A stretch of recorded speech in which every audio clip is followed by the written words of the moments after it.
বাবেরা নওজোয়ান তরুণেরা আল্লাহর ঘরের উপরে আক্রমণটা যুগে যুগে হয়েছে।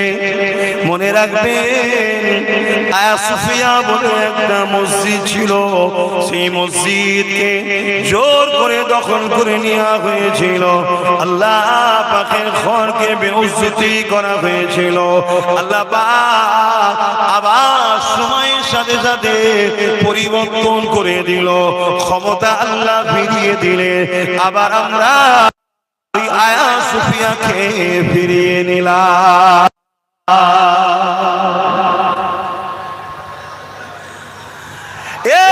যুবকেরা তরুণেরা, যদি তোমার দিল সত্যি কাঁদে আল্লাহ ঘরের জন্য, যদি তোমার দিল সত্যি কাঁদে খোদার নবীর ঘর মসজিদ মাদ্রাসার জন্য, তোমার দিল যদি সত্যি কাঁদে ইনসাফের জন্য, তোমার দিল যদি সত্যি কাঁদে মানবতার জন্য, তোমার দিল যদি সত্যি কাঁদে নাই সত্য সাম্য শান্তির জন্য, মনে রেখে দিও তবে তুমি ইমানদার মুসলমান, তাহলে তোমার জন্য জান্নাত রয়েছে।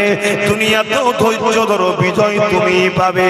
আর যদি তোমার দিল আল্লাহর ঘরের জন্য না কাঁদে, মাদ্রাসার জন্য যদি না কাঁদে, তোমার দিল যদি ইনসাফের জন্য না কাঁদে, তোমার দিল যদি তোমার মাতৃভূমির জন্য না কাঁদে, তোমার দিল যদি ইনসানিয়াতের জন্য না কাঁদে, তোমার দিল যদি অমুসলিম গরিব দুঃখী অসহায়দের জন্য না কাঁদে, মনে রেখে দিও তুমি আল্লাহ পাকের দয়াটা পাবে না।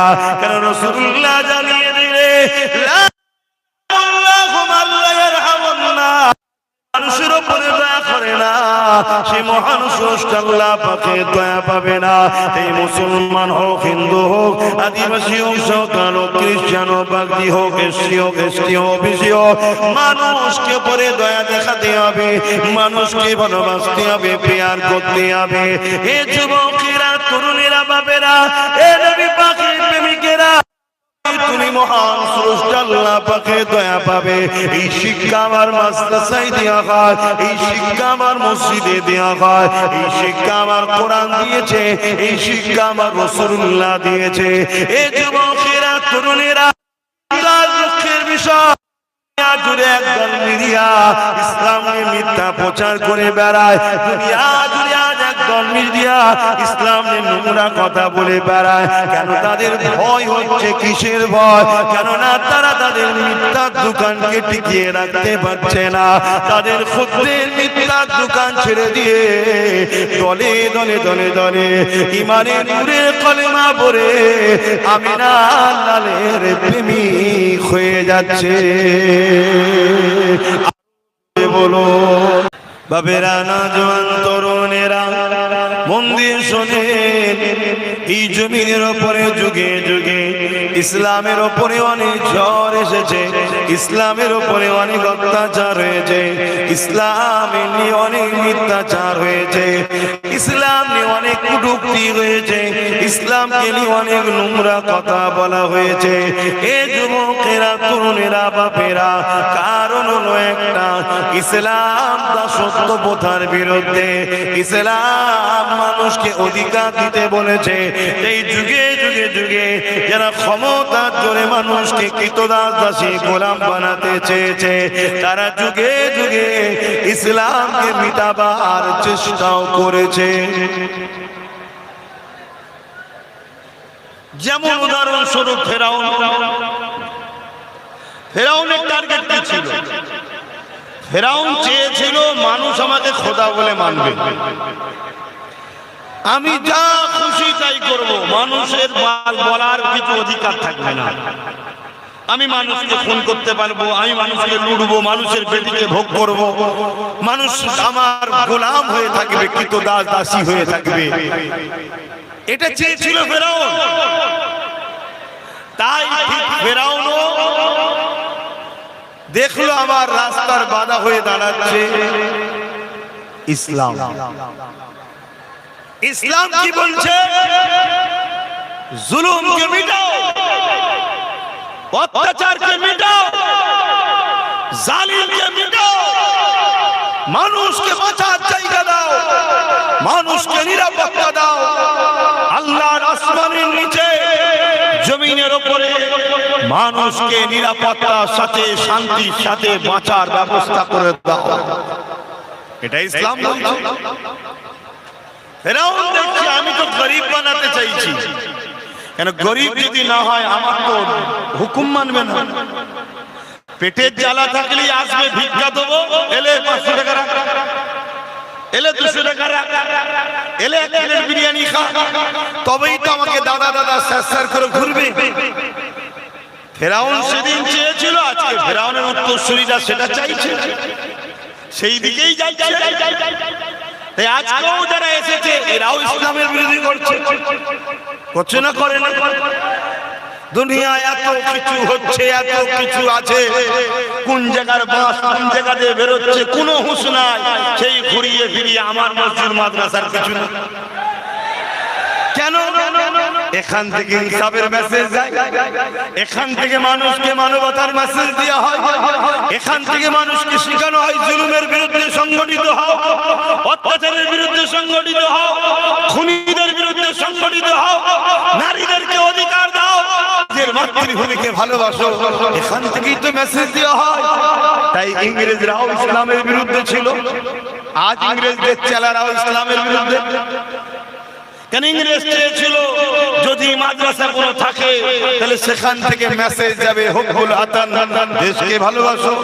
তাহলে মৌলী সাহেবরা যদি এক হয়ে দেশ বাঁচাতে লাগে, তা আমরা তো বদর করে দেখেছি 313 জনের বাপের নাম ভুলিয়ে ফেলেছে। এখানে যদি অনেকে লেগে যায় তো আরো বিপদ হয়ে যাবে। অতএব না থাকবে বাঁশ, না থাকবে বাঁশুরি, মাদ্রাসায় ছিল। বুঝছেন তো নাকি?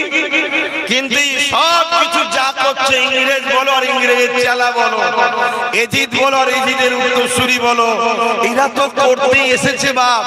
কিন্তু এরা তো বারবার তো তখনই হয় যখন আমার জাত ঘুমিয়ে থাকে। তাহলে দোষী আমরা নয়, দূষিত আমরা। যত সমস্যার মূল আমরা যদি আমাদের জায়গা বুঝে নিতাম, আমরা যদি আমাদের ডিউটি পালন করতাম, আমাদেরকে আল্লাহ যে কাজ দিয়েছে সেই কাজে যদি কম্প্রোমাইজ না করতাম, কম্পিটিশনে কাউকে জায়গা না ছেড়ে দিয়ে নিজের জায়গায় যদি নিজে বসে থাকতাম, তাহলে আজকে এরা এসে এরকম কাজ করার সাহস দেখাতে পারত না। তাহলে আমরা দৌড় খুলেছি, চোর ঢুকেছে, চুরি করে চলে গেছে। তাহলে এই চুরি করার পিছনে চোরের কাজ তো চুরি করবে, দরজা খুলে চোর ঢুকালাম, মেন আসামি কি আমরা নয়? বাপেরা, নওজওয়ানেরা, তরুণেরা, আল্লাহ পাক ছাড় দিয়েছে, ছেড়ে কাউকে দেয়নি। বিগত দিন অনেক জালিমকে ছাড় দিয়েছিল, আল্লাহ পাক কিন্তু ছেড়ে দেয়নি। আজ আল্লাহ পাক কাউকে ছাড় দিচ্ছে, ছেড়ে কিন্তু দেবে না। মনে রাখবেন আল্লাহ যুগে যুগে আমাদেরকে পরীক্ষা নিয়েছে, আগামী দিনও আমাদেরকে পরীক্ষা নেবে। এ যুবকেরা, তরুণেরা, বাপেরা, যুগে যুগে দুটো দিক ছিল, একটা রহমানের আর একটা হলো শয়তানের। শয়তানের দিকে জালিমরা রয়েছে, শয়তানের দিকে খুনিরা রয়েছে, শয়তানের দিকে অত্যাচারীরা রয়েছে, শয়তানের দিকে রেপিস্টরা রয়েছে, শয়তানের দিকে এমন করে গরিবদেরকে যারা লোটে তারা রয়েছে। আর রহমানের দিকে যারা, তারা তো গরিবদেরকে বাঁচাবার জন্য, এতিমদের অধিকার দিবার জন্য, বিধবার মর্যাদা দিবার জন্য, নাই শান্তি প্রতিষ্ঠিত করার জন্য, তারা যখনই শয়তান বাহিনীর বিরুদ্ধে কথা বলে, তখনই তারা রহমানের দলের লোকেদের উপরে জুলুম করে। এ যুবকেরা, তরুণেরা, ইতিহাস সাক্ষী দিয়েছে যুগে যুগে যুগে রহমানের মানুষের দিগকে আর জমিনের উপরে অত্যাচার স্বীকার করতে হয়েছে, জুলুমের শিকার হতে হয়েছে।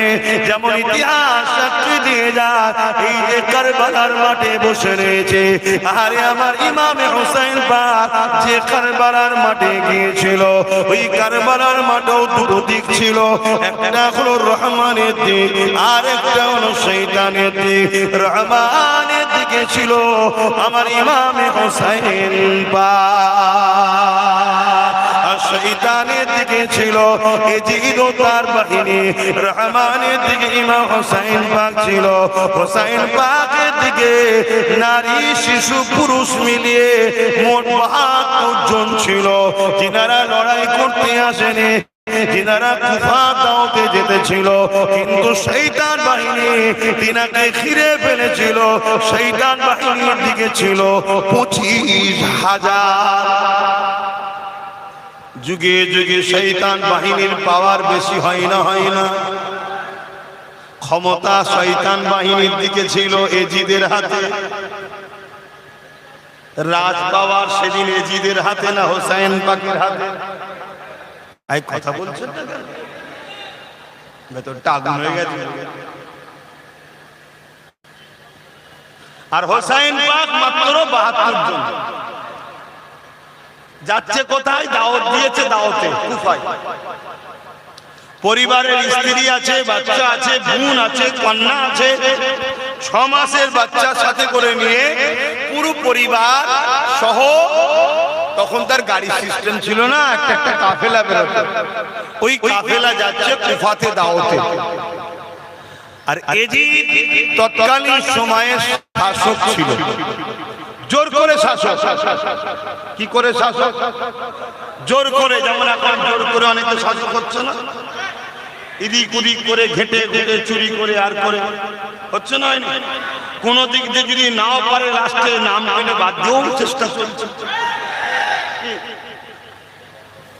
অনেক দিক দিয়ে চেষ্টা চলছে।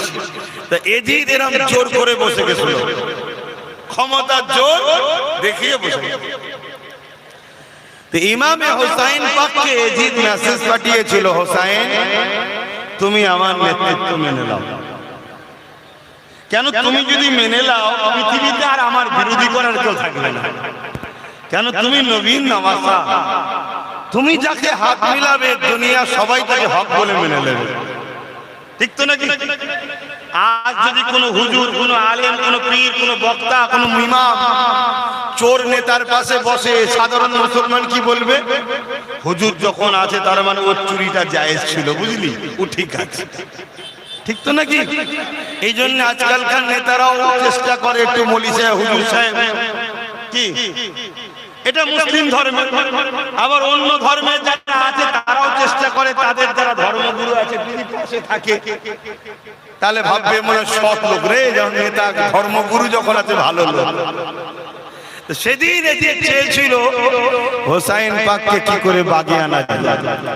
ইমাম হোসাইন পাক বলেছে, জি তোমাকে আমার মানতে কোনো অসুবিধা ছিল না, তুমি যদি জালিম না হতে। কেন? আমি হোসাইন রাজত্ব দখল করব, রাজা হব, এ শখ আমার নাই। কেন? দোনো জাহানটাই হলো আমার নানা জানের, জোরে বলুন সুবহানাল্লাহ। আর আমি হোসাইনকে আল্লাহ জান্নাতের যুবকদের সরদার বানিয়েছে, জোরে বলুন সুবহানাল্লাহ। জান্নাতি হওয়া, জান্নাতের সার্টিফিকেট পাওয়া ভিন্ন বিষয়, আলাদা বিষয়। হোসাইন পাক জান্নাতের যুবকদের সরদারের সার্টিফিকেট পেয়েছে, তার মানে বিনা ইজাজতে হোসাইন পাক, হাসান পাকের বিনা ইজাজতে জান্নাতে কারো থাকা হবে না, সেই পাওয়ার পেয়েছে, জোরে বলুন সুবহানাল্লাহ। হায় হায় বাবেরা, নওজওয়ানেরা মনে রাখে, যুগে যুগে ইসলামের ক্ষতি করার জন্য জালিম অত্যাচারী শাসকরা চেয়েছে, কিন্তু মনে রাখবেন তারা কিছুই করতে পারে না। কিন্তু ইসলামের অনুসারীদের ক্ষতি হয়েছে, আর এই ক্ষতির পিছনে এক শ্রেণী লোকেদের সহযোগিতার জন্য ওই শ্রেণীটাকে বলা হয় মুনাফিক মুসলমান।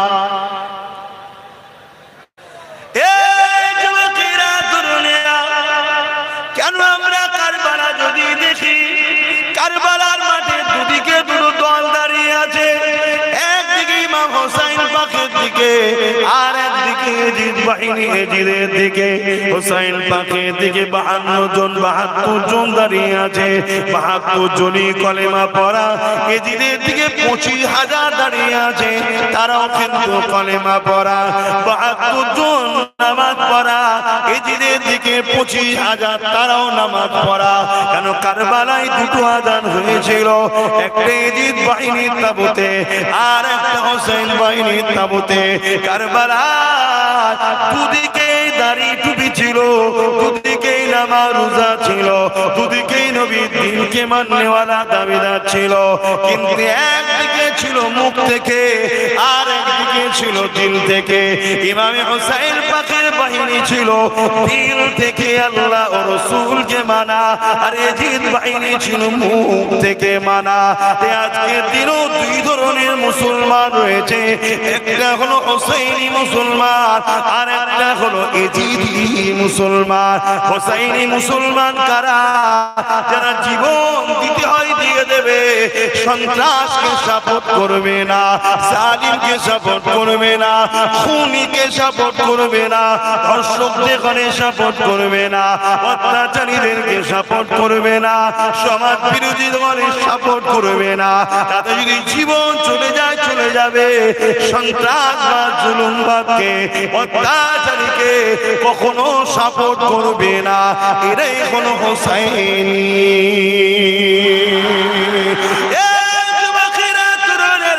অপর দিকে যিনি কারা? যাদের নামাজ মুসলমান দাবিদার হবে কিন্তু সন্ত্রাস বাহিনীকে সাপোর্ট করবে, খুনিদেরকে সাপোর্ট করবে, অত্যাচারীদেরকে সাপোর্ট করবে, গাদ্দারদের সাপোর্ট করবে, ইসলামের দুশমনদের সাপোর্ট করবে। মনে রেখে দিও, এরা হলো এজিদি। আজও দুই ধরনের মুসলমান আছে না না। আজকে দিনও আমাদের যা ক্ষতি হচ্ছে, এর জন্য কারণ প্রকাশ্য দুশমনকে আগে দেব না। এর কারণ হলো মুনাফিক এজিদি মুসলমান। 6-7 বছর 8 বছর আগে বলেছিলাম মসজিদ চলে যাচ্ছে, মাদ্রাসা চলে যাচ্ছে, বলেছিলাম তো। আমার পিছনে লেগেছিল না লেগেনি? বলেন বলেন না। আমি যুব সমাজদের ঘরে নিয়ে একটা ঐক্য একতা করছিলাম। কি পিছনে লেগেছিল না লাগেনি? কারা লেগেছিল? মুনাফিক একদল মুসলমান লেগেছিল না লাগেনি? যখন চুচুড়ার মসজিদে তালা মেরে দিল, মাদ্রাসায় তালা মেরে দিল, নামাজ পড়তে দিল না, আমি সেখানে গিয়ে আন্দোলন করেছিলাম, করে বুঝেছিলাম যত যাই হোক লোহা না হলে লোহা কাটা যায় না। যে পাওয়ারে ওরা আমার মসজিদ মিটাচ্ছে, ওই পাওয়ারই আমাদের দরকার, তবেই বাঁচানো সম্ভব। আমি যখন বাংলার অলিতে গলিতে বুঝালাম, মানুষকে বুঝাতে লাগলাম, সমাজকে ভাবাতে লাগলাম যে আসো ঐক্য হও।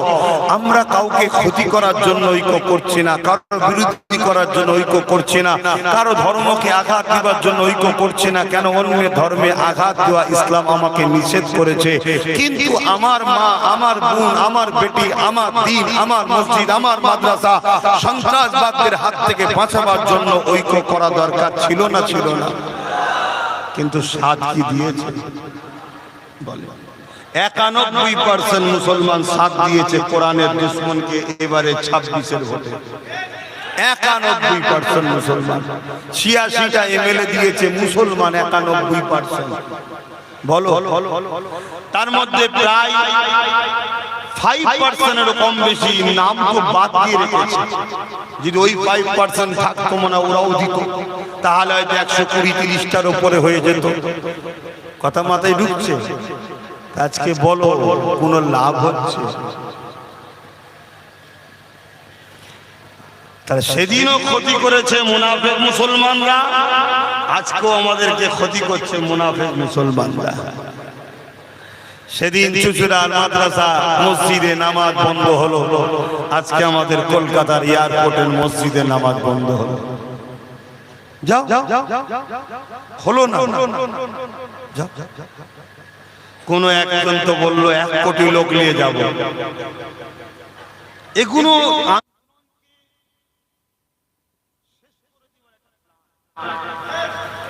প্রথম বললো কেউ নামবি না, তারপরেই হঠাৎ করে বললো 1 কোটি লোক নিয়ে যাব। তাহলে আন্দোলনের মুড বললে তো আমি ছোট মানুষ, আবার তার কিছু ভক্ত মুরিদ আছে, ভালোবাসার মানুষ আছে, গাল দেবে সোশ্যাল মিডিয়ায়।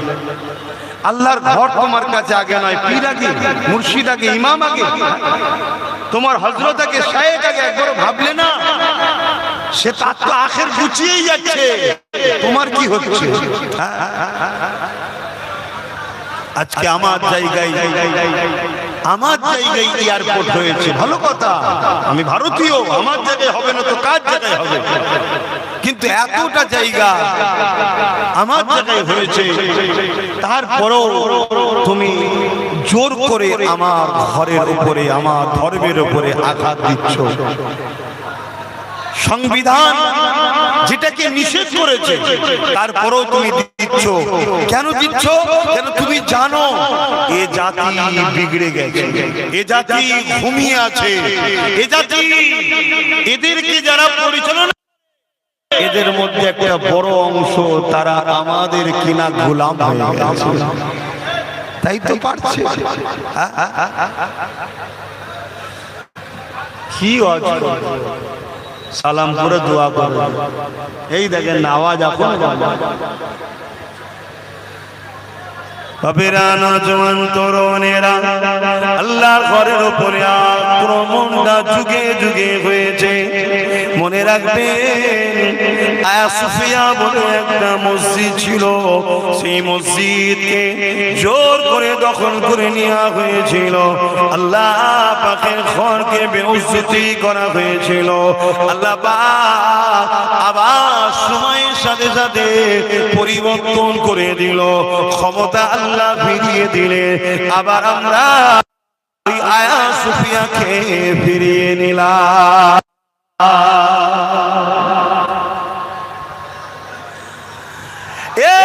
যুবকেরা, তরুণেরা, যদি তোমার দিল সত্যি কাঁদে আল্লাহ ঘরের জন্য, যদি তোমার দিল সত্যি কাঁদে খোদার নবীর ঘর, মসজিদ, মাদ্রাসার জন্য, তোমার দিল যদি সত্যি কাঁদে ইনসাফের জন্য, তোমার দিল যদি সত্যি কাঁদে মানবতার জন্য, তোমার দিল যদি সত্যি কাঁদে নাই সত্য সাম্য শান্তির জন্য, মনে রেখে দিও তবে তুমি ইমানদার মুসলমান। তাহলে তোমার জন্য জান্নাত রয়েছে, দুনিয়াতেও ধৈর্য ধরো, বিজয় তুমি পাবে।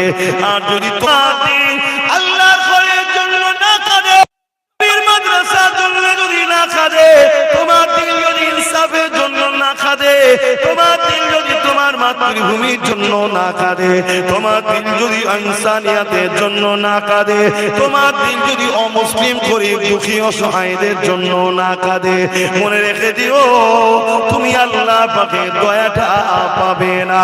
কারণ রাসূলুল্লাহ জানিয়ে দিলে মানুষের উপরে দয়া করে না, সে মহান স্রষ্টা আল্লাহ পাকে দয়া পাবে না। এই মুসলমান হোক, হিন্দু হোক, আদিবাসী হোক, সাঁওতাল হোক, খ্রিস্টান হোক, বাগদি হোক, এসসি হোক, এসটি হোক, ওবিসি হোক, মানুষকে পরে দয়া দেখাতে হবে, মানুষকে ভালোবাসতে হবে, প্রেয়ার করতে হবে। এ যুবকেরা, তরুণেরা, বাবেরা, এ নবী পাকের প্রেমিকেরা, তুমি মহান স্রষ্টা আল্লাহ পাকে দয়া পাবে। এই শিক্ষা আমার মাদ্রাসায় দেওয়া হয়, এই শিক্ষা আমার মসজিদে দেওয়া হয়, এই শিক্ষা আমার কোরআন দিয়েছে, এই শিক্ষা আমার রাসূলুল্লাহ দিয়েছে।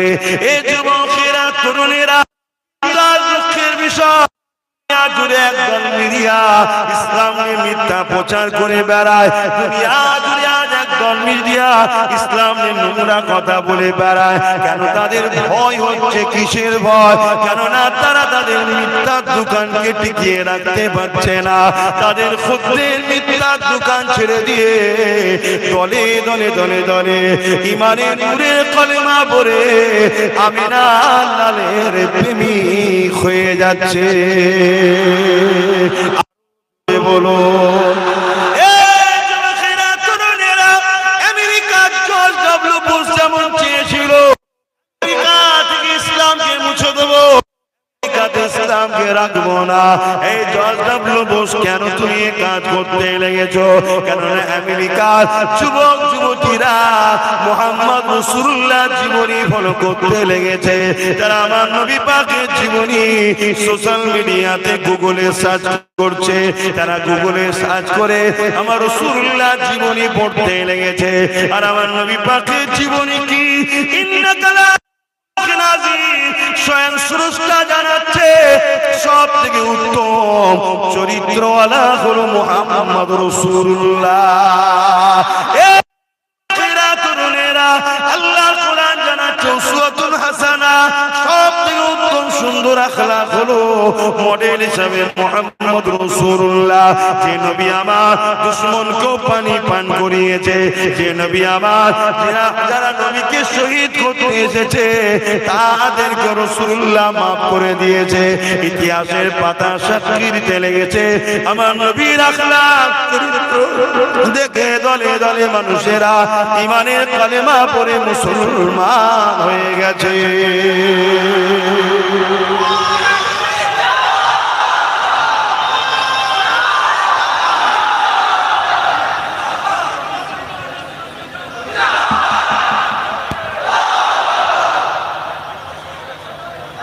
আপনারা বলেন না, আপনারা বলেন।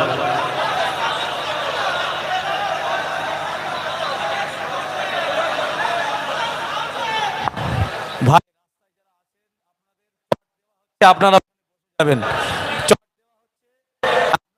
বসে যাবেন, বললে ওয়াজ করতে সমস্যা হচ্ছে।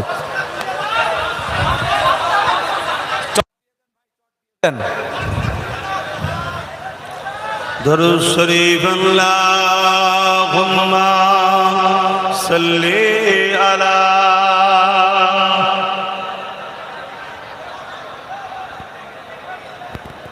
ওয়ালা আলি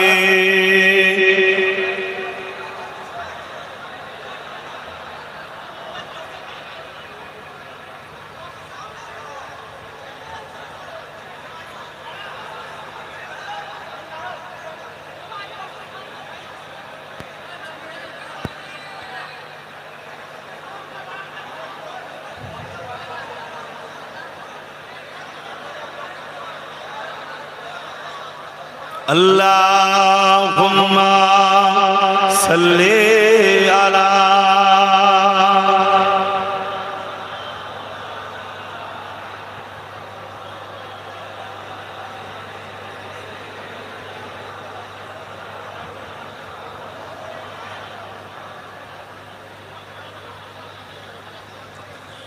फलक पर चाँद जैसा है नबी का नाम ऐसा है दिलों से गम मिटाता है मोहम्मद नाम ऐसा है फलक पर चाँद जैसा है नबी का नाम ऐसा है दिलों से गम मिटाता है मोहम्मद नाम ऐसा है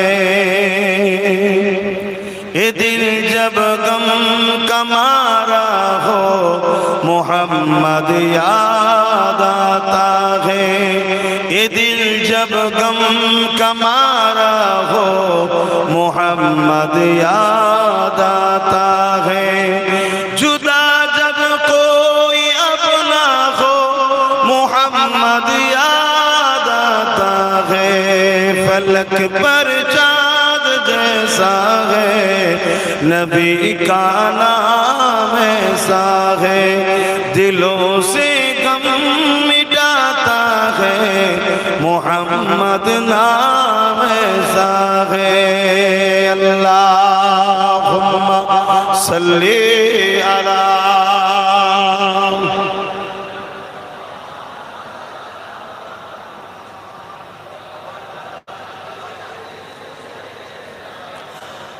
আমার বাপেরা ভাইরা যুগে যুগে আমাদের উপরে অনেক অত্যাচার জুলুম হয়েছে ইতিহাস আজও সাক্ষী দেয় রোম থেকে শুরু করে পারস্য থেকে শুরু করে কেসরা কাইসার থেকে শুরু করে আমেরিকা থেকে ব্রিটেন থেকে ফ্রান্স থেকে শুরু করে পুরো দুনিয়া জুড়ে আমাদেরকে মিটাবার জন্য হাজারো চেষ্টা হয়েছে।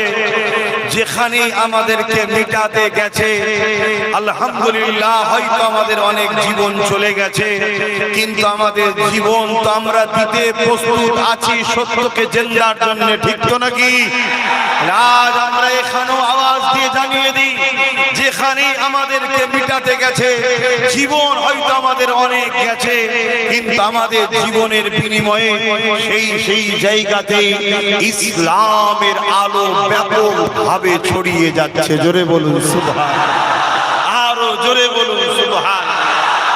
আর উদাহরণ ইউরোপ দুনিয়া, পশ্চিমা দুনিয়া, ইউরোপ কান্ট্রি, ইউরোপ দুনিয়া চেয়েছিল, আমেরিকা ফ্রান্স বিভিন্ন দেশ চেয়েছিল ইসলামকে মিটিয়ে দেবে।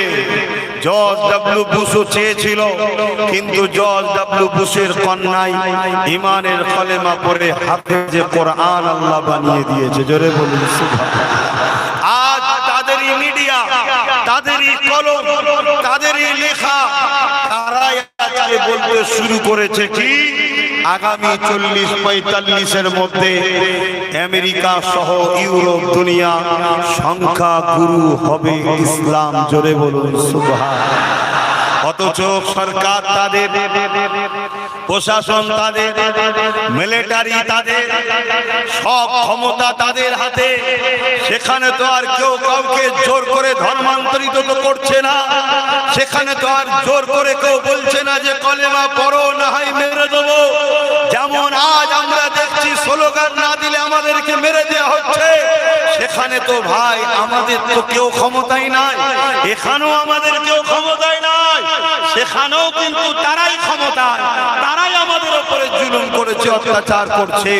কিন্তু ভাই সত্যকে কখনো জুলুম দিয়ে লুকিয়ে রাখা যায় না, আলোকে কখনো চামচিকে ডানা দিয়ে রুখে রাখা যায় না, ইনসাফকে কখনো পাওয়ার দিয়ে রুখে যাওয়া যায় না, ইনসানিয়াতকে কখনো কোন এজিদ ফেরাউন রুখতে পারেনি, আর আজকেও পারবে না।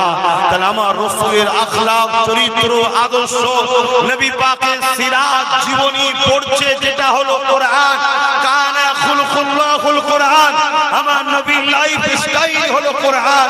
তারা এই কোরআন ও রাসূলকে দেখতে দেখতে তাদের যুবক যুবতী আমেরিকা সহ ইউরোপ ইমানের কালেমা পড়ে মুহাম্মদ রাসূলকে আইডল মডেল বানাচ্ছে। জোরে বলুন সুবহান, আরো জোরে বলুন। কিন্তু আজ আমাদের ঘরে যুব সমাজ, তোমরা ইসলামের ঘরে জন্ম নিয়ে, কোরআনের ঘরে জন্ম নিয়ে, দিনের ঘরে জন্ম নিয়ে, হাদিসের ঘরে জন্ম নিয়ে তোমরা আজকে ইসলাম থেকে বেরিয়ে চলে যাচ্ছ। কারণ কি? তোমাদের সোহবতটা খারাপ জায়গায়, তোমাদেরকে সেকুলারের নামে ডেকে, ভালোবাসার নামে ডেকে তোমাদেরকে গুন্ডা বানানো হয়েছে, মাফিয়া বানানো হয়েছে, তোমাদের দ্বারা অন্যের ঘরকে সাজানো হয়েছে, তোমাদের দ্বারা অন্যের জমিকে বারবার চাষ করানো হয়েছে, তোমাদের দ্বারা অন্যের পেটকে বারবার ভরানো হয়েছে, তোমাদের দ্বারা সবার আখের গুছিয়ে নেওয়া হয়েছে, আর সমাজের কাছে তোমাদেরকে বারবার হাইলাইট করা হয়েছে। মুসলমান মানে মারপিট করে, মুসলমান মানে অশিক্ষিত, মুসলমান মানে বোম মারে, মুসলমান মানে বন্দুক চালায়, মুসলমান মানে সমাজের বুকে কারো ভোট চুরি করে কাউকে জিতাবার জন্য মারপিট করে।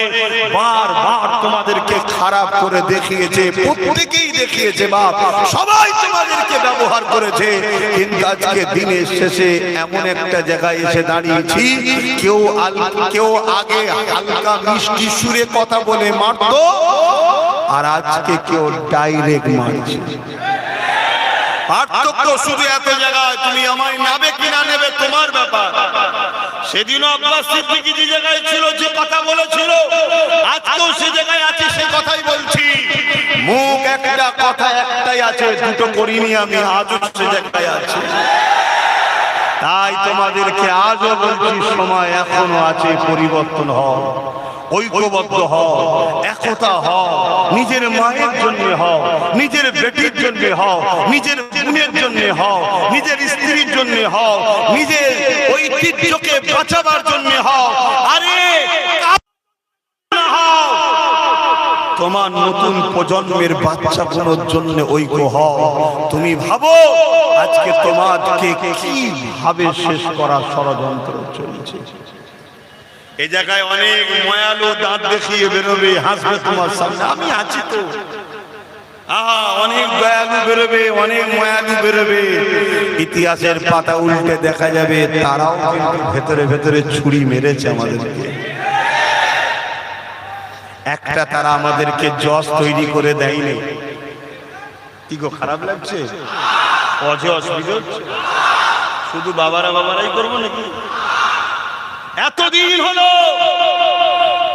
তারা আমাদের ছেলেদের ঘরে আইপিএস আইএস ডিএম ভিডিও বানাইলে কেন? তারা জানে একটা দিন এদেরকে চুষে যখন সমাজের কাছে খারাপ করে দেবো, কাউকে একজন এসে বসবে এদেরকে সাফাই করার জন্য।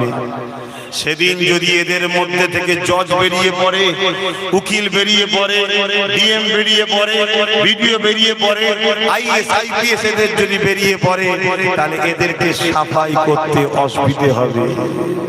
তাহলে আমাদের দরদি কারা? বাপ কেউ আছে? কেউ নেই। কিন্তু একটা ছেলে তো বলছে যে একবেলা খেতে যদি নাও পারো, না খাও, ছেলেকে পড়াও। কিন্তু সেই তো তোমাদের দুশ্মন হয়ে গেছে, সেই তো মুসলিম জাতির কাছে এখন কলঙ্ক। যদি বিশ্বাসের হতো তাহলে আর 91% ওই দিকে না গিয়ে এদিকে যদি চলে আসতো, আজকে 100-র উপরে লাঠি হাতে থাকতো। তাহলে ও যদি পাওয়ার দেখাতে পারে, আমিও ছাড়তাম না তখন। কথা কি বলা ভুল হয়ে গেল নাকি? কিন্তু কে কাকে বুঝাবে আর কে বুঝবে? বললেই বলবে হুজুর আসবে, সব কথা বলবে কেন? তা চলো বলা ছেড়ে দিলাম, চালাও, যার যাতে ভালো লাগছে করো না, চালাও না। আসো মহব্বতের কথা বলে দিই তাহলে। এ যুবকেরা, তরুণেরা, বাবেরা, আমার নবী পাকের উম্মত উম্মতিরা, বাবারা মনে রেখে দিও, যুগে যুগে আমাদেরকে পরীক্ষা নিয়েছে, আগামী তো নিয়ে হবে, আজও নিতে চলেছে। কিন্তু আমাকে তোমাকে আল্লাহর প্রেমে পরীক্ষায় দিতে হবে। যত কঠিন সমস্যায় পড়ো না কেন, যত ভয়ানক জালিমের সামনে থাকো না কেন, তোমাকে প্রমাণ করে দিতে হবে আমি তাওহীদের পক্ষে, আমি রিসালাতের পক্ষে, আমি ইনসাফের পক্ষে, আমি মানবতার পক্ষে, আমি ইনসানিয়াতের পক্ষে, আমি গরিবের পক্ষে, আমি বিধবার পক্ষে, আমি আমার মাতৃভূমির পক্ষে। এটা তোমাকে প্রমাণ করে দিতে হবে। আমরা তো ধারণা করে নিয়েছি ধর্ম শুধু আমাকে নামাজ দিয়েছে, দাড়ি দিয়েছে, টুপি দিয়েছে, এই ধারণা তো আমাদের মাথায় ঢুকিয়ে দেওয়া হয়েছে।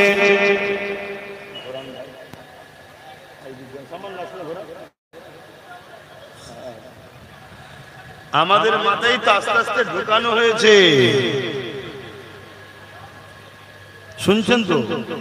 কি নামাজ, রোজা, দাড়ি, টুপি, মসজিদ বানাও, মাদ্রাসা বানাও, আর মৌলী সাহেব তৈরি করো, ঢুকানো হয়েছে না? হ্যাঁ, আমি তো বললে খারাপ হয়ে যাবে। একই বয়স, একটা লোকের বয়স 100 বছর আর একটা লোকের বয়স 100 বছর। একটা লোক 100 বছরে হাজার হাজার স্কুল করেছে, তারা তাদের ধর্মস্থানও করেছে, কিন্তু পাশাপাশি হাজার হাজার উকিল, হাজার হাজার পুলিশ, হাজার হাজার ডিএম, হাজার হাজার বিডিও, হাজার হাজার জজ, এমনকি পুরো দেশের মাথা থেকে নিচে পর্যন্ত সব জায়গায় তাদের লোক ঢুকিয়ে দিয়েছে। বয়স তার কত?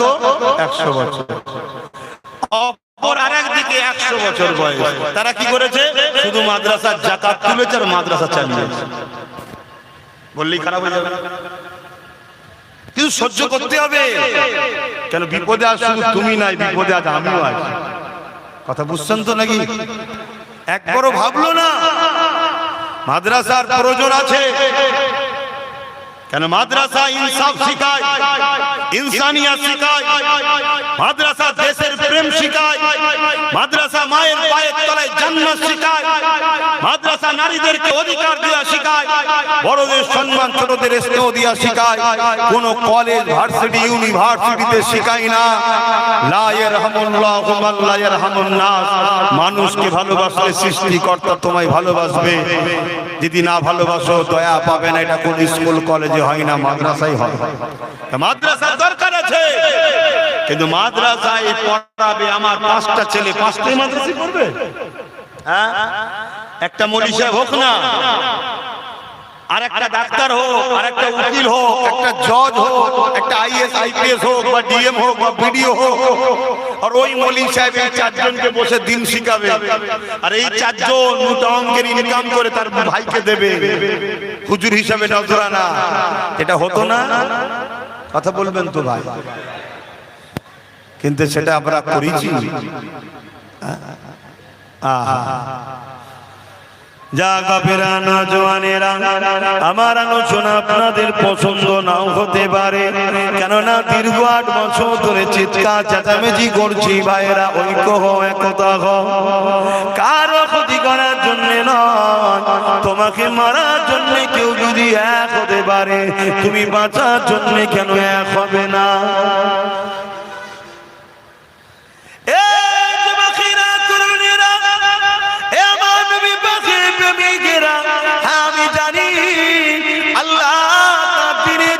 যথেষ্ট, আমি এটাও জানি আমাদের সংখ্যা কখনো বেশি প্রয়োজন হয়নি। যতবার লড়াই হয়েছে আমাদের সংখ্যা কখনো মাইনে রাখেনি। আমাদের সংখ্যা প্রত্যেকবারে কম ছিল, আমাদের সংখ্যা প্রত্যেকবারে জালিমদের থেকে কম ছিল। আমাদের হাতে পাওয়ার প্রত্যেকবারই ছিল না, আমাদের হাতে অর্থ পাওয়ার প্রত্যেকবারই ছিল না। কিন্তু আলহামদুলিল্লাহ প্রতিবারেতেই বিজয় আলহামদুলিল্লাহ আমাদেরই হয়েছে। আগামী দিন পুরো বিশ্ব জুড়ে একটা বিষয় লড়াই হবে। সেই লড়াই শুরু হয়েছে সবে, টুক টুক টুক টুক টুক টুক টুক টুক করে হতে লেগেছে। এই লড়াইয়ের শেষটা কি হবে আজ আমি বলে যাচ্ছি। বেঁচে না থাকলেও মিলিয়ে নেবে, ইতিহাস সাক্ষী দেবে ইনশাআল্লাহ। এই লড়াইয়ের শেষ যেদিন হবে সেদিনও আমাদের সংখ্যা কিন্তু কম থাকবে, সেদিনও আমাদের হাতে পাওয়ার থাকবে না, সেদিনও আমাদের হাতে কোন রকম অর্থ পাওয়ার, ম্যান পাওয়ার, মানি পাওয়ার, মাসুল পাওয়ার কিছুই থাকবে না। শুধু একটা পাওয়ারের জোরে সেদিন আমরা আবার বিজয় লাভ করব। ওই পাওয়ারটার নাম হলো ইমানের পাওয়ার। ওই পাওয়ারের যিনি নেতৃত্ব দেবে হযরত ইমাম মেহেদী আলাইহিস সালাম।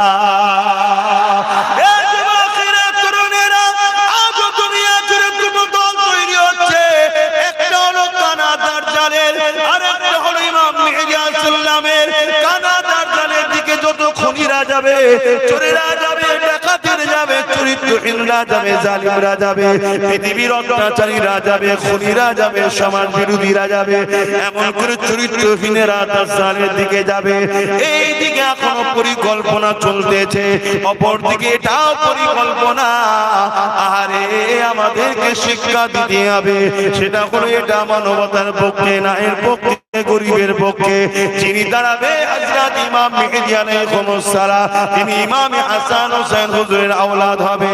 তিনার নেতৃত্বে আল্লাহ পাক এই জমিনে আবার ইনসাফ, ইনসানিয়ত, ন্যায়, সত্য, শান্তি, সাম্য তাম পৃথিবীতে গরিবের মুখে হাসি ফুটবে, এতিমের মুখে হাসি ফুটবে, নারীর অধিকার মিলবে, তাম পৃথিবীতে আবার শান্তি প্রতিষ্ঠিত হবে। আর একটু যদি বলি, কারবালা শুরু করেছে আমার ইমাম হোসেন পাক, লড়াই হয়েছে জালিম শাসকের বিরুদ্ধে, কারবালা চলতেছে, এখন আমরা কারবালাতেই আছি, লড়াই এখনো জারি আছে। আজ এজিদ বাহিনী আছে, হোসেন বাহিনীও আছে, আজও লড়াই জালিম শাসকের সঙ্গে চলতেছে। এই লড়াই চলতে থাকবে, চলতে থাকবে, চলতে থাকবে। যারা জালিম শাসকের সাথ দেবে এজিদ বাহিনী, যারা জালিম শাসকের বিরোধী করবে হোসাইন বাহিনী। এই লড়াই চলতে চলতে এই লড়াইয়ের আখেরি ময়দানে ইমাম হোসেনের পক্ষে নেতৃত্বে থাকবে আমার হুসাইনেরই আওলাদ ইমাম মেহেদী আলাইহিস সালাম। এই কারবালা শুরু করেছে ইমাম হোসেন, শেষ ময়দানে বিজয় হবে হুসাইনেরই আওলাদের হাতে।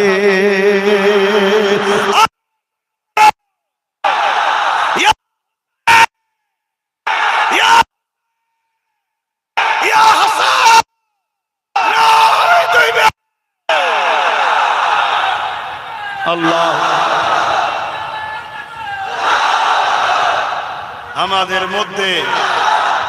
আমাদের মধ্যে গাদ্দার আছে, গাদ্দাররা আমাদেরকে আস্তে আস্তে শুধু বারবার বুঝিয়ে শুনছেন তো ইজিপ্টের দিকে নিয়ে যাবে। কাদের দিকে? ইজিপ্টের মধ্যে আবার দুটো কোয়ালিটি এখন তৈরি হয়েছে, একটা হলো সফট, একটা হলো হার্ড। শুনছেন তো? এটা সফট ইজিপ্ট, মানে মিষ্টি কথা নরম কথা বলবে, ভেতরে ভেতরে গোড়া কাটবে। আর একটা হলো হার্ড, ডাইরেক্ট, এখানে হবে না, চলে যাও অন্য জায়গায়। দেখলেন না বলুন? হ্যাঁ, এটা হচ্ছে হার্ড। আব্বা জানরা বুঝছেন? আর সবটা জানেন না? 1100-1200 কোটি টাকা খরচ করবে, আমাদের টাকাও তাতে আছে, আর আমার জায়গায় আমি মসজিদ করব, করতে দেবে না, হলো সব। দেখলেন না কিছুদিন আগে হয়েছিল তো নাকি? তাহলে এ থাকা মসজিদ তুলে দিচ্ছে, ও নতুন করে আর হতে দিচ্ছে না। পার্থক্যটা কি আছে ভাই বলুন? আজকে যে বলছে এই করবো, হ্যান করবো, ত্যান করবো, কেন? তুমি তো 15 বছর অনেক কিছু পাওয়ার পেয়েছিলে, কি করেছো বাবা? তো তুমি তো জানো এটা নিয়ে অনেক লড়ালড়ি হচ্ছে, তা আমার যখন আল্লাহ দিন দিয়েছে আমি এটা নিয়ে কিছু একটা ব্যবস্থা করে যাই, কি বললেই খারাপ না?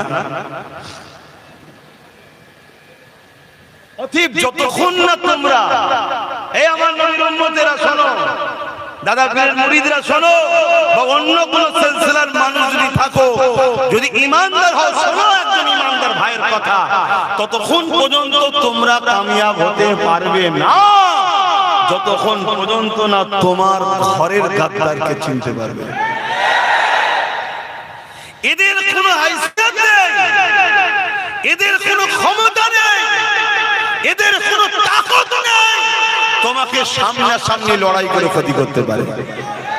ইতিহাস বলছি, দুনিয়া শুরু থেকে এই পর্যন্ত আলহামদুলিল্লাহ। অনেকে বলবে দুনিয়া শুরুর ইতিহাস কি জানে? আরে শুরুর ইতিহাস তো দূরের কথা, আমার থেকে নিয়ে আমার বাপ আদম পর্যন্ত প্রত্যেকের বাপের নাম বল দিতে পারবো আলহামদুলিল্লাহ। আমরা সেই ঘরের ছেলে, আমার বাপের নাম, তার বাপের নাম, তার বাপের নাম, তার বাপের নাম, তার বাপের নাম, তার বাপের নাম, তার বাপের নাম, এভাবে বাপ আদম আলাইহিস সালাম পর্যন্ত আমাদের প্রত্যেকের বাপের নাম বলতে পারবো।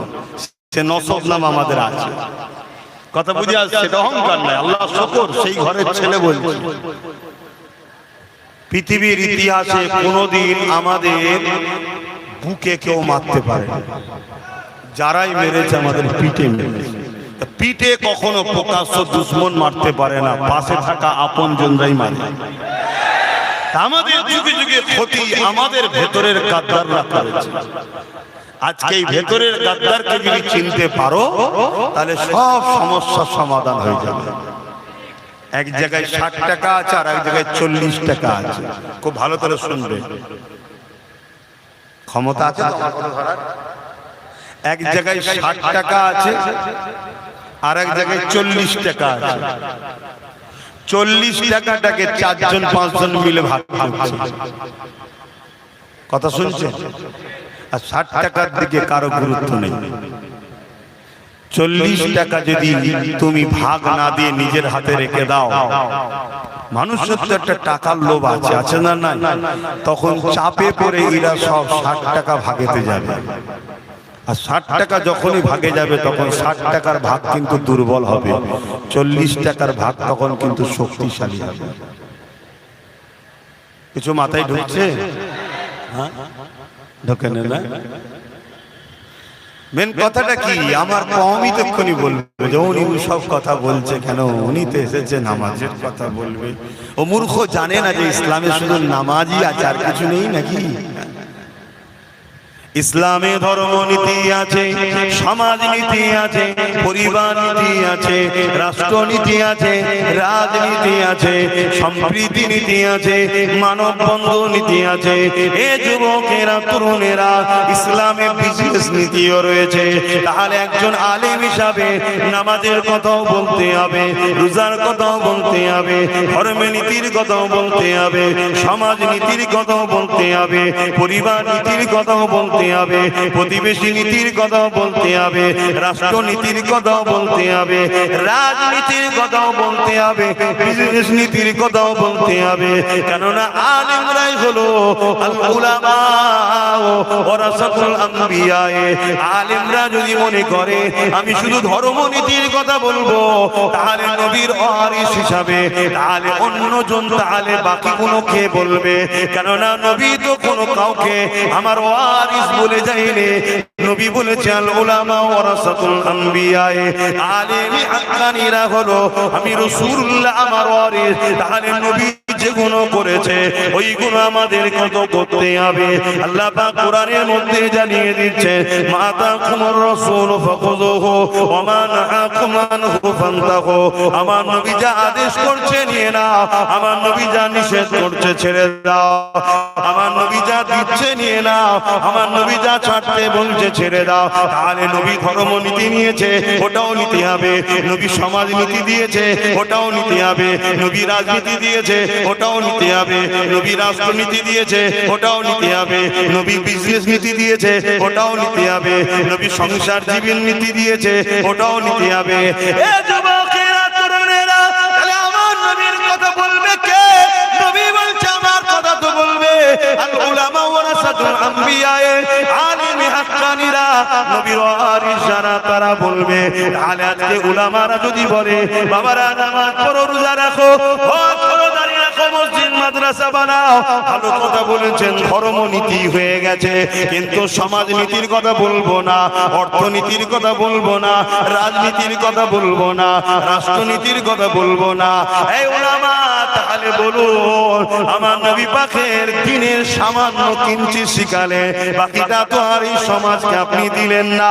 এই সমাজ যখন তোমার কাছ থেকে পেল না, এই সমাজকে তখন দুনিয়ার ব্যাপারীরা তারা মিথ্যা দিকে নিয়ে যাবে, গানের নামে রাজনীতির আসর তৈরি করবে, দলীয় কাজের নামে বিজয়া দিবস উপলক্ষণ করাবে, যেটা আমার দলের কাজ চলো। অথচ রাসূলুল্লাহ জানালে যেখানে গায়রুল্লাহর কোনো কাজ হয় ওই জায়গায় তোমরা যেও না, ওখানে আল্লাহ পাকের লানত হয়। এই কেউ যদি গায়রুল্লাহর উপাসনা করে সেটা তার পছন্দ, তার রুচি, তার কাছে সে মহান স্রষ্টার কাছে জবাব দেবে। কিন্তু আমি যখন এক খোদার বিশ্বাসী, তাহলে আমার খোদাকে যেখানে অমান্য করে গায়রুল্লাহকে নিয়ে আসা হয়, আমি উম্মতে মুহাম্মদ হিসাবে দলীয় কাজ বলে সেই জায়গায় তো আমি কখনো শরীক হতে পারি না। কিন্তু আজকে রাজনীতির নামে তোমাকে আমাকে গায়রুল্লাহর অনুষ্ঠানে নিয়ে যাওয়া হয়েছে। উলামারা আমরা রুকিনি, আমরা তোমাদেরকে বলিনি।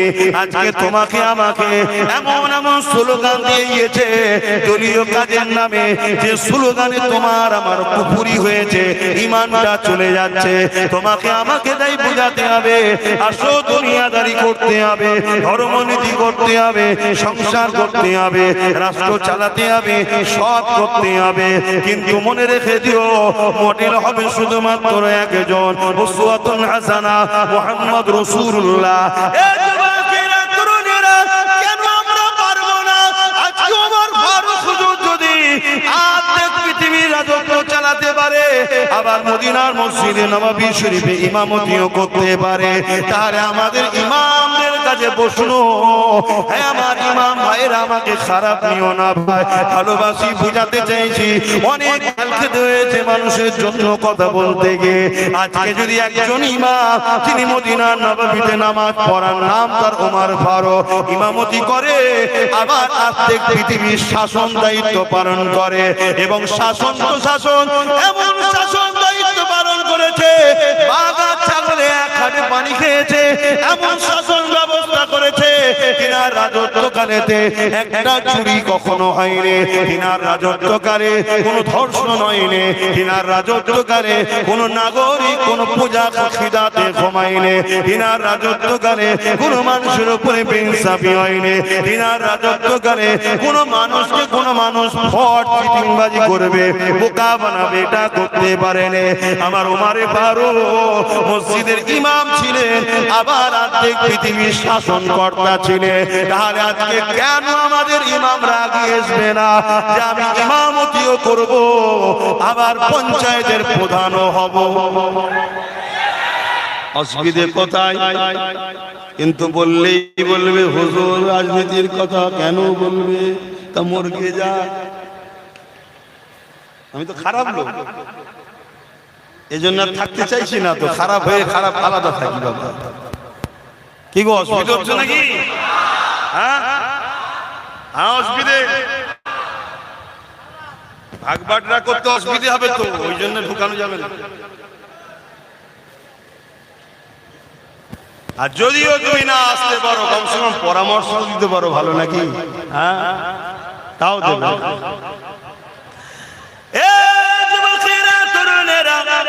আসেন আর গুণীগত কথা বলে যায়, আমাদের উপরে কত জুলুম যুগে যুগে হয়েছে।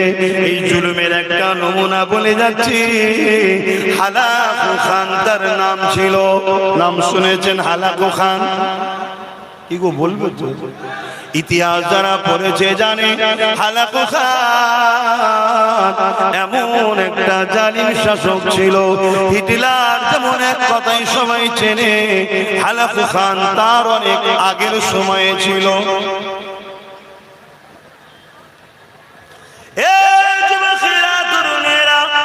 মিশরের উপরে হামলা করলো, মিশরের মুসলমানদেরকে এত মারা মেরেছে, এত মারা মেরেছে, মানুষের রক্তেতে নদীর পানি লাল হয়ে গেছে। মুসলমানকে এত মেরেছে, মুসলমানের মাথার কল্লাগুলোকে কেটেছে, কেটেলে ইটের যেমন আমরা ঘর তৈরি করি সাজাই, মুসলমানের মাথাগুলোকে সাজিয়ে সাজিয়ে সাজিয়ে সাজিয়ে বড় বড় প্রাসাদ তৈরি করেছে। কিন্তু শুনে রেখে দেন, দিনের শেষে রেজাল্টটা কি হলো? রেজাল্টের ফয়সালা হলো হালাকু খান উঠে গেছে, আজও 200 কোটি মুসলমান বেঁচে আছে।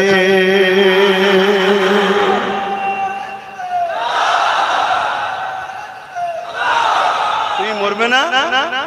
কি গো বলবে তো মরবে না? ভয় লাগছে মরতে? মরবে না? মরার শখ নেই? হ্যাঁ মরতে হবে, মরতে হবে।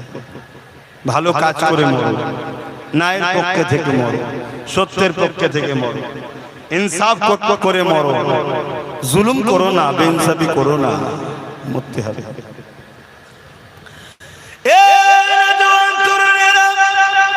চিঙ্গিস খান নাম শুনেছে, বাগদাদের মাদ্রাসাগুলোকে মিটিয়ে দিবার জন্য হামলা করেছিল। মাদ্রাসাকে উপরে হামলা করে মাদ্রাসাগুলোকে ভেঙে দিয়েছিল, মাদ্রাসার ছাত্রগুলোকে কতলেআম করে রক্তাক্ত করে দিয়েছিল। এই যুবকেরা, তরুণেরা, বাপেরা, এ নবী পাকের প্রেমিকেরা, চিঙ্গিস খান এত অত্যাচার, এত জুলুম করেছে, সব জায়গা কোনোকে দখল করতো, কোনো ঘর বাড়ি, মানুষ, গাছপালা, পশু পাখি কিছুই রাখতো না, সব পুড়িয়ে মেরে শেষ করে দিত। এত বড় জালিম শাসক ছিল। ওই বাগদাদে হামলা করলো, বাগদাদের মাদ্রাসা ছাত্রগুলোকে কতলেআম করে দিল। 300 ছাত্রকে, 300 উস্তাদকে নিয়ে এমন করে 3টে লাইনে সীমাবদ্ধ করে দাঁড় করিয়ে দিল, 3টে লাইনে কাতার দিয়ে দাঁড় করিয়ে দিল। 100 100 100 3টে কাতারে 100 100 করে 300 জনকে দাঁড় করিয়ে দেওয়া হলো। এই 300 জনকে দাঁড় করিয়ে দিয়ে চিঙ্গিস খান আজকে এসে বলছে, এ মুসলমান, এ উলামায়ে হক দিনেরা, তোমরা কেন ভয় খাচ্ছ না? কি খাচ্ছ না?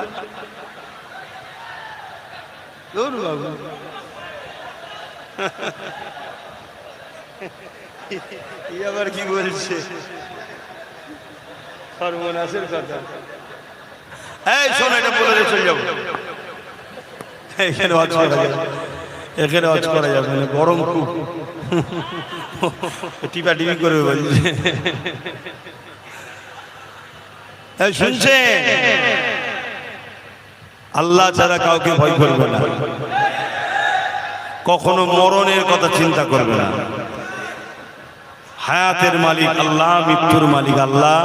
আল্লাহ যদি তোমাকে হায়াতে রাখে, ওই কিছু বছর আগে তুরস্কে একটা ভূমিকম্প হয়েছিল না, হাজার হাজার বাড়ি ভেঙে পড়ে গেল, সেই ধসের নিচে তো একটা মায়ের প্রসব বেদনা হলো, একটা সন্তান হলো, মাটাও মারা গেল, বাপটা মারা গেল।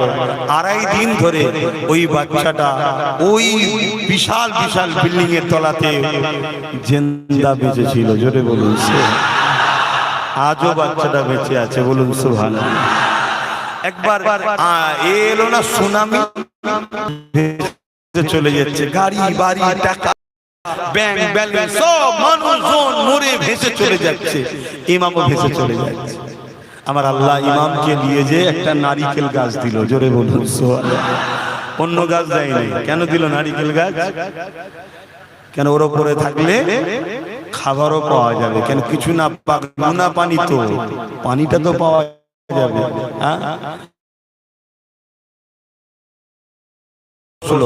স্রোতের মতো গাছ বেরিয়ে চলে যাচ্ছে। যেতে যেতে যেতে যেতে যখন সব স্বামী থেমে গেল, আর গেল অনেকদিন পর, আর এরকম যখন জাহাজ সব বেরিয়েছে, আল্লাহ জাহাজকে ওই দিকেই নিয়ে গেলেন। সব কন্ট্রোল তার হাতে রে বাবা, সব কন্ট্রোল তার হাতে। হাই হাই, আজকেও যা কিছু হচ্ছে সব কন্ট্রোল তার হাতে। এর মধ্যে অনেক পরীক্ষা আছে, সে কিন্তু আম সমাজে বলার মতো নয়, কিন্তু সব ভুল বুঝবে। সমস্যা তো এটা, আপনারা সেইভাবে তো বিশ্বাস করেন না, না যেভাবে আপনার আব্বারা বিশ্বাস করতো আমার দাদাতে ঘরে। এখন সব সন্দেহ করে, সমস্যা তো এটাই। আর না হয় আপনি যদি আমাকে বলেন, আমি তো ভালো কিছু দেখতে পাচ্ছি, আমি খারাপ কিছু দেখতে পাচ্ছি না, আমি ভালো কিছু দেখতে পাচ্ছি। কথা বুঝলেন? কেন? আমি জানি ব্যথা যদি না বাড়ে সন্তান হবে না, ব্যথার দরকার আছে, ঠিক তো নাকি? ব্যথা যখন হতে হতে হতে হতে চরম ব্যথা হয়ে যাবে, তখন কষ্টটা হয়তো সহ্য করা অনেক কঠিন, কিন্তু এটাও ঠিক কথা, আর দেরি নয়, এবারে অতিথি আসবে। জোরে বলুন সুবহানাল্লাহ, তাই তো নাকি? তা আমাদেরও ব্যথা 79 বছর ধরে হচ্ছে, হালকা হালকা হালকা হালকা হচ্ছে। প্রথমে যারা ছিল একটু হালকা, তারপরে আরেকটু হালকা বা একটু বেশি, তারপরে আরেকটু বেশি, এখন পুরো ডাইরেক্ট ব্যথা উঠে গেছে। কথা বুঝে আসছে? এই ব্যথা চরম ব্যথা, এর থেকে তো বড় ব্যথার কেউ নেই। কি এই ব্যথার ভয়ই তো এতদিন ছিলাম আমরা, বুঝছেন তো নাকি? খুব ভালো বুঝে সব আল্লাহ জানে। এই ব্যথার ভয় তো ছিলাম, এই ব্যথার ভয়ে কখনো আমরা এক জায়গায় হইনি, ভাই ভাইকে সালামও দিইনি, এক জায়গায় হইনি। কেন? আমরা এক হলে নাকি ব্যথা তাড়াতাড়ি উঠে পড়বে। কথা বুঝে আসছে? আরে আগে যদি ব্যথা উঠতো আরো লাভ হতো, শুনছেন? কিন্তু এখন যখন ব্যথা উঠেছে, এখন তো অনেক দিন হয়ে গেছে, আমরাও তো অনেক দুর্বল হয়ে গেছি। আগে তবু আরো সবল ছিলাম না, কিন্তু আমাদেরকে দুর্বল করানোর জন্যই শুধু অপেক্ষা করিয়েছে। যখন আমরা দুর্বল হয়ে গেছি, সবাই মিলেই ব্যথাকে তুলেছে। খেয়াল করে দেখুন না, সবাইকে জিজ্ঞেস করুন, হারা তো 30 জন ছিলি, হঠাৎ করে 10 জন 20 জন গেল কোথায়? বলবে ব্যথার দিকে। ওকে জিজ্ঞেস করো, ভাই তোর তো এতদিন সব সাথী ছিল, 40 জন ছিলিস তো তোরা, আজকে 10 জন 30 জন গেল কোথায়? বলবে ব্যথার দিকে। তো সবাই মিলেই তো ওই দিকে পাঠিয়েছে বলেই তো ও বেশি হয়েছে। এখন সব পাঠিয়ে দিয়ে আবার আমাদের ঘরে মজা করে চুষার জন্য আবার আসে, ঘুরঘুর করছে, দেখছেন না? শুধু আমাদের এখানে ঘুরঘুর করছে, কেন? ওখানে জানা, আর এখানে ঘুরঘুর করে শুরু ভয় দেখাচ্ছে, এই হবে, হ্যাঁ হবে, তা না। আরে আমরা তো নেই ওদের সাথে, আমাদেরকে বুঝাচ্ছিস কেন? যারা সাথ দিচ্ছে বুঝা যে দেশটা শেষ হয়ে যাবে না, এটা একটা প্ল্যান, কিন্তু এই প্ল্যান আমরা তো ধরতে পারছি না। তো সেই জায়গায় ব্যথা এখন চরমে, কষ্ট হয়তো অনেক বেশি হবে, কষ্ট অনেক বেশি হবে। অনেক মসজিদ চলে যাবে, অনেক মাদ্রাসা চলে যাবে, অনেক ভাই চলে যাবে, অনেক বোন চলে যাবে, ঠিক তো নাকি? কিন্তু কোরবানির পরেই তো ইতিহাস তৈরি হয় নাকি? এইবারে ব্যথা যখন চরম উঠেছে, যদি আমরা বুঝতে পারি আর যদি এরকম না থেকে এরকম হতে পারি, তাহলে কিন্তু চিন্তার কোনো কারণ নেই। এরপরেই নতুন অতিথি আসবে, আমরা আগামী দিন আসছি। যদি বুঝার হয়, আর না বুঝার হলে ছিলাম কড়াতে, পরিচিত চুলোতে, আবার চুলো থেকে উঠে কারো কড়াই না করে যায়।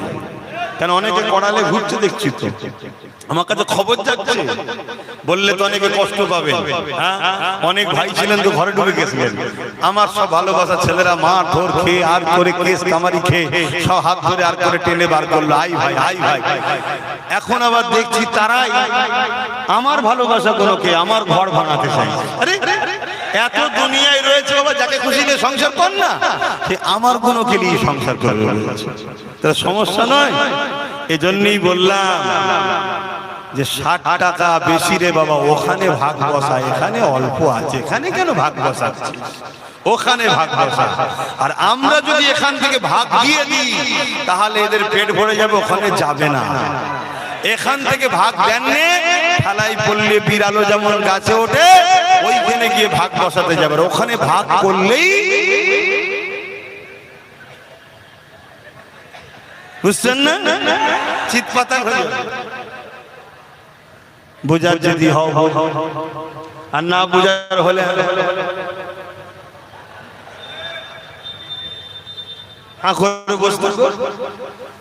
আর কি করা যাবে? চোখের সামনে বোনকে নিয়ে যে রেপ হবে, যারা রেপ করবে তাদের শাস্তি তো দূরের কথা, আন্দোলন যারা করবে তাদের শাস্তি আগে হবে। হচ্ছে না? এই জন্য বলছি বোঝার যদি হয় বোঝো, না বুঝার হলে আমি আর কি করতে পারি। কেননা নবী আমার বলেছেন, যখন সমাজ তোমার কথা নেবে না, তখন তুমি তাদের থেকে দূরে সরে যাও। যদি না লাও, আমি কি করতে পারি? তাহলে দূরে সরে যেতে হবে, দরকার নেই বাবা, যার ভাল লাগে নিয়ে থাকবে।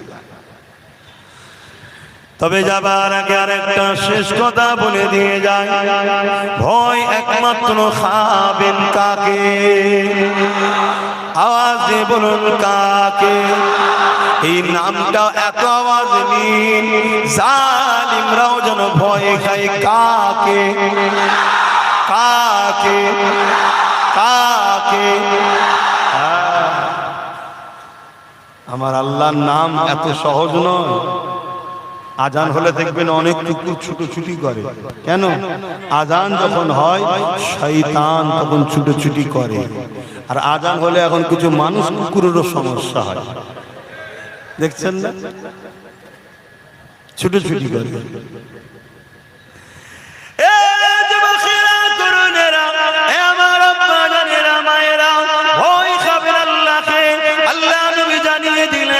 সময় আসবে আমার উম্মত উম্মতিরা প্রচুর মার খাবে।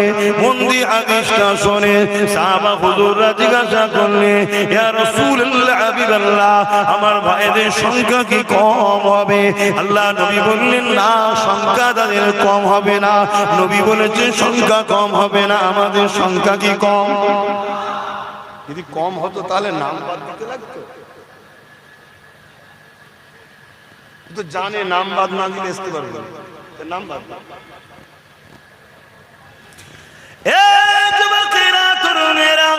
আল্লাহ নবী জানিয়ে দিলেন সংখ্যা তাদের কম হবে না।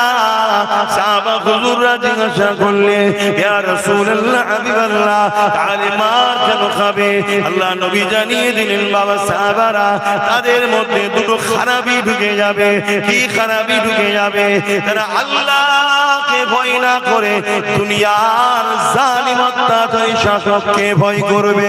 এই ভয় তাদের মধ্যে ঢুকে যাবে। এ যুবকেরা, তরুণেরা, বাপেরা, তাহলে আমাদের মধ্যে ভয় করা দরকার ছিল আল্লাহ, কিন্তু আমার রাসূলুল্লাহর হাদিস মিলে গেল। আমরা আজকে চতুর্দিকে মার খাচ্ছি, যেখানেই তাকো মার খাচ্ছি। কেন মার খাচ্ছি? নবী পাক জানিয়ে দিলেন, তাদের অন্তর থেকে আল্লাহর ভয় বেরিয়ে যাবে, দুনিয়ার জালিম শাসকের ভয় ঢুকে যাবে। আমাদের অন্তরে জালিম শাসকের ভয় ঢুকেছে না ঢুকেনি? এমনি এমনিও ঢুকে যায়নি, আমাদেরকে ঢুকানো হয়েছে। আর এই ঢুকানোটা কোথা থেকে হয়েছে? মাফ করবেন, খারাপ লাগলেও কিছু করার নেই, বলতে হবে বলতে হবে। মসজিদের মেম্বারে দাঁড়িয়ে দাঁড়িয়ে ঢুকানো হয়েছে, মসজিদের মেম্বার থেকে বক্তব্য দেওয়া হয়েছে। কি বলা হয়েছে? এই জালিমের ভয় দেখানো হয়েছে, আল্লাহর ভয় আমাদেরকে দেখানো হয়নি। এই যুবকেরা তরুণেরা নবিয়ানা মেম্বার থেকেও ভয় দেখানো হয়েছে, জালিম শাসকের ভয় ঢুকানো হয়েছে।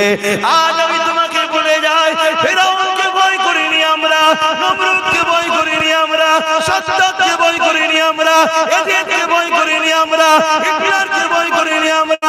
আজকে দিনও দুনিয়ার জমিনে যারা জালিম অত্যাচারী খুনি শাসক রয়েছে তাদেরকেও ভয় খাইনি আমরা। আমরা ভয় খাই একমাত্র আল্লাহকে। এই তোমাদের বলে দিয়ে যাই, ভয় খাবে আল্লাহকে। ওয়ালিমান খাফা মাকাম রাব্বিহি জান্নাতান, এরা আমার আল্লাহকে ভয় করবে, আমার আল্লাহ তাদেরকে দুটো দুটো জান্নাত দেবে। আল্লাহ কোরআনে অন্য জায়গায় বলছে, ইয়া আইয়ুহাল্লাযীনা আমানু তাকুল্লাহ, হে ঈমানদারেরা তোমরা আমি আল্লাহকে ভয় কর, ওয়াকুনু মা'আস সাদিকিন, এবং সত্যবাদীর অনুসরণ কর। ভয় করব কাকে? কাকে কাকে ভয় করব? কাকে ভয় করব? কাকে? একমাত্র আল্লাহকে।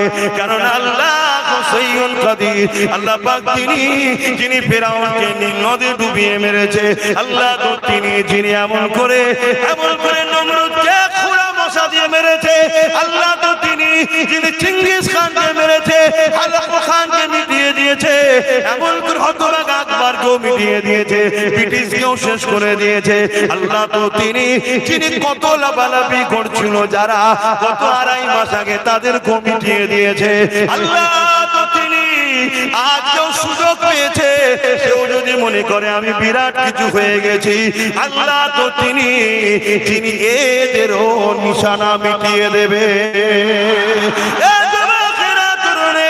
কারণ জুলুম কখনো টিকে রাখতে পারে না, অন্যায় কখনো টিকে রাখতে পারে না, সন্ত্রাস কখনো টিকে রাখতে পারে না, খুনিরা কখনো দীর্ঘদায়ী হতে পারে না। একমাত্র সত্য ইনসাফ নাই, দীর্ঘদিন টিকে আসছে।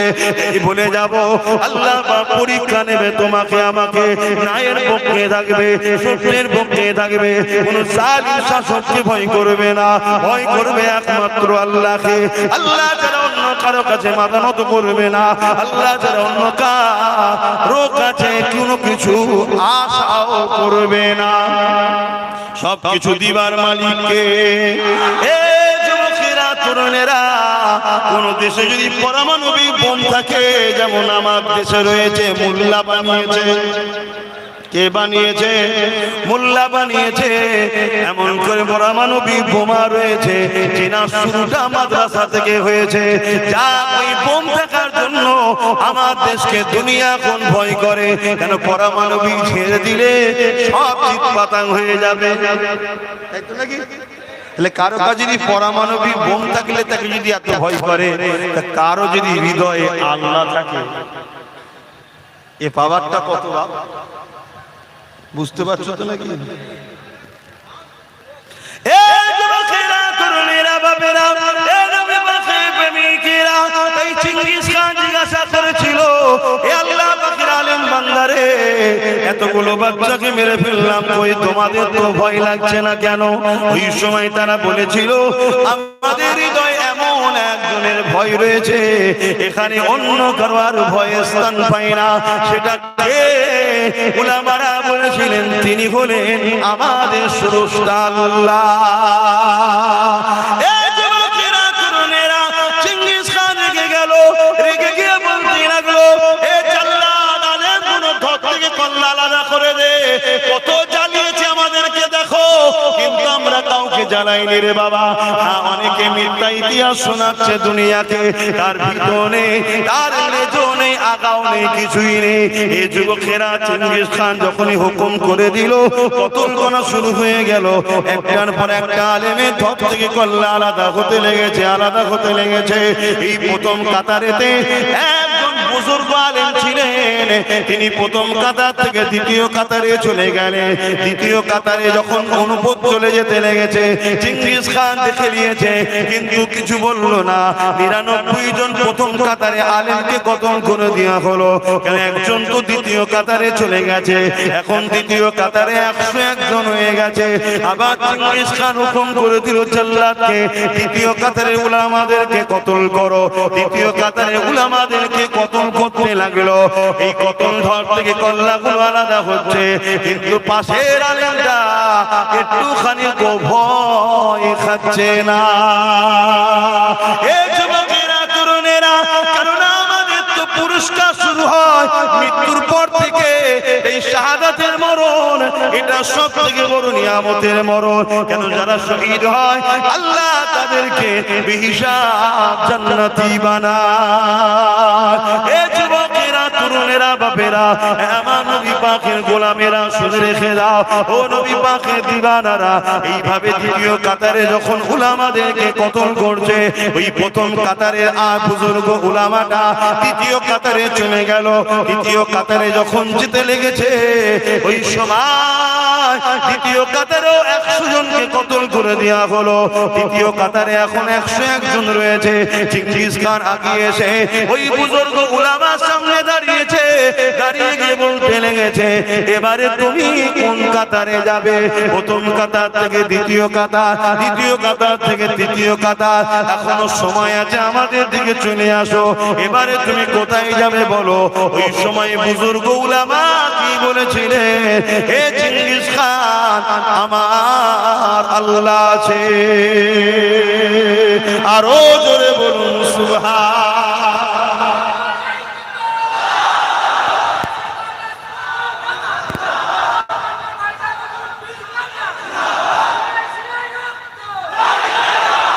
আজ যদি কেউ তোমাকে আমাকে বলে এবার তোমাদের কি হবে, তোমরা কি বলবে? জোরে বলো। কিন্তু এইটা তো আজকে বলছো, হাকিকাতে বলো। টিপার সময় মনে থাকে যে আল্লাহ আছে? তখন খেয়াল থাকে? তখন তো এক জালিমের হাত থেকে বাঁচার জন্য আরেক জালিমের সাথ দাও। হ্যাঁ, এতদিন আমরা ইসলামের গোপন দুশমনদের সাথ দিয়েছি। বলো বলো বলো, দিয়েছো না দিওনি? স্বীকার করো। এতদিন আমরা ইসলামের গোপন দুশমনদের সাথ দিয়েছি। হ্যাঁ, ইসলামকে আঘাত দেয় যারা, এদের কাছে প্রিয় তারা। বিগত দিনও এমন অনেক চরিত্রহীন জালিমদের ঘরে নিয়ে এরা হুড়োহুড়ি করেছে না করে? আবার নতুন করে হুড়োহুড়ি করতে চাইছে। কারণ কি? ইসলামকে আঘাত দেয় যারা, ইসলামের দুশমনদের আপনজন তারা। এটা কমন ব্যাপার, এটা বুঝতে এত দেরি হয়? গত দিনও তো অনেকে নিয়ে হুড়োহুড়ি করেছিল, আজকে আবার নতুন করে হুড়োহুড়ির একটা প্ল্যান চলছে। খবর রাখো তো নাকি? চলছে। কিন্তু আমরা গত দিনে কি বলে বন্ধু সেজে গোপন দুশমনকে সাথ দিয়েছে না দিইনি? বলবেন তো? কেউ বলেছিল কোরআন মিটে যাবে, আমার উন্নতি মিটবে না। সে কি দুশমন নয়? সাথ দিয়েছি না দিইনি? আল্লাহ বলছে যখন গোপন দুশমনকে এত ভালো লাগে, তো এবারে একটা প্রকাশ্য দুশমনী সামনে দিয়েছে। সেই বলছে খাওয়া বন্ধ।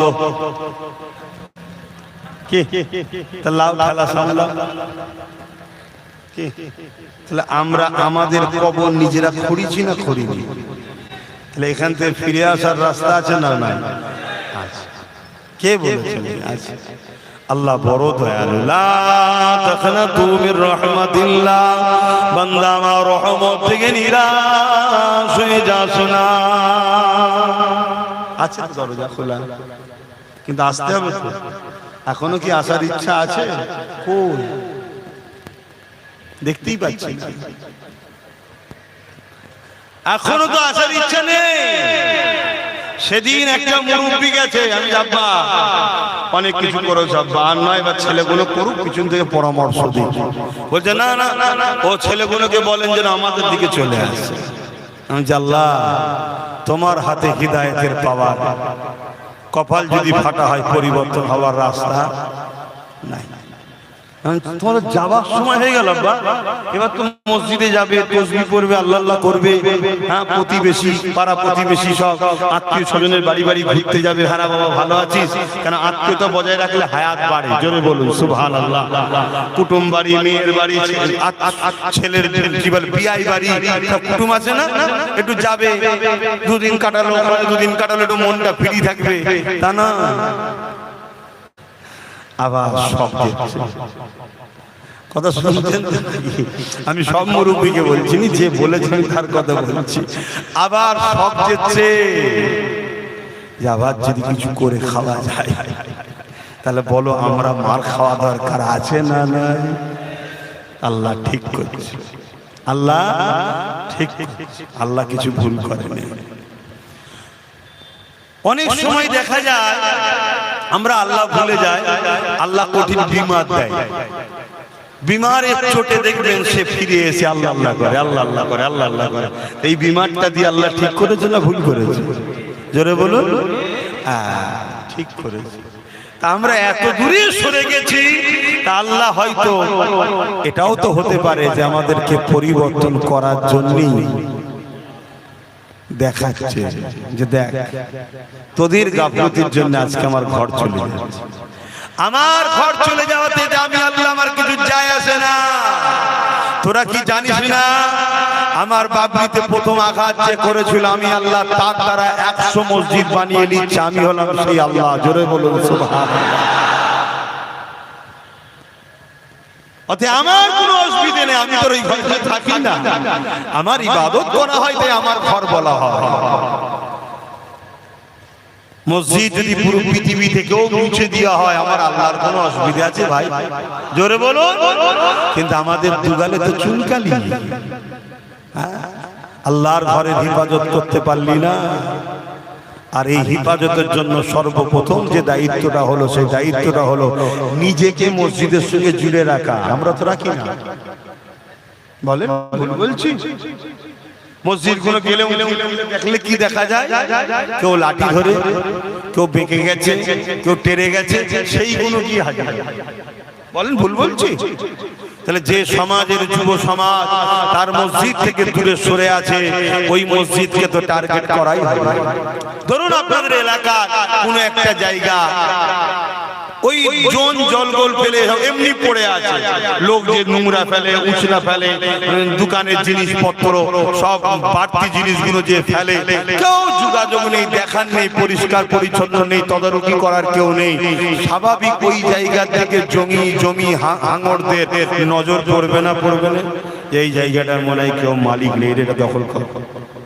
ঠিক তেমনি মসজিদ গুলোতে আমাদের যুব সমাজ না যাওয়াতে আজকে মসজিদের দুশমনদের নজর পড়েছে।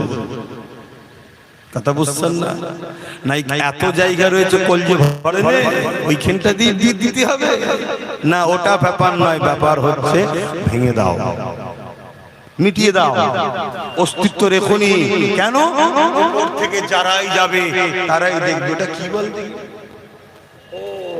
ইসলামের প্রচার হবে। দোকানটা শাটারটা বন্ধ করে দাও, নাই আমার খদ্দের থাকবে না। কথা বুঝছেন না? বুঝলেন না? মনে রেখে দিও, আল্লাহ তোমাকে আমাকে কাউকে ছাড়বে না, হিসাব নেবে, হিসাব নেবে।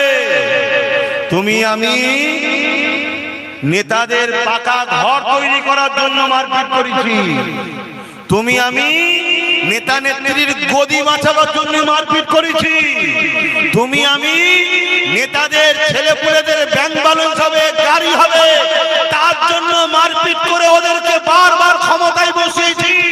কিন্তু একবারও আমরা আল্লাহ থাকবে এ কথা উম্মতে মুহাম্মাদি তুমি আমি ভাবিনি। তাহলে তোমার আমার বিপদে আল্লাহ সাথ দেবে আশা করছো কেন? এখনো সময় আছে, সংগঠিত হও, ঐক্যবদ্ধ হও, কোন জিনিস করার আগে প্ল্যান তৈরি করা হয়, তাই তো নাকি? একটা ঘর হবে, তার ব্লু প্ল্যান হয় না কি? তা তোমাকেও সেই প্ল্যান তৈরি করা হবে। তোমাদের তো কোনো প্ল্যানই নেই। ডান দিক যেতে বললে বাঁ দিক যাও, বাঁ দিক বললে ডান দিক যাও।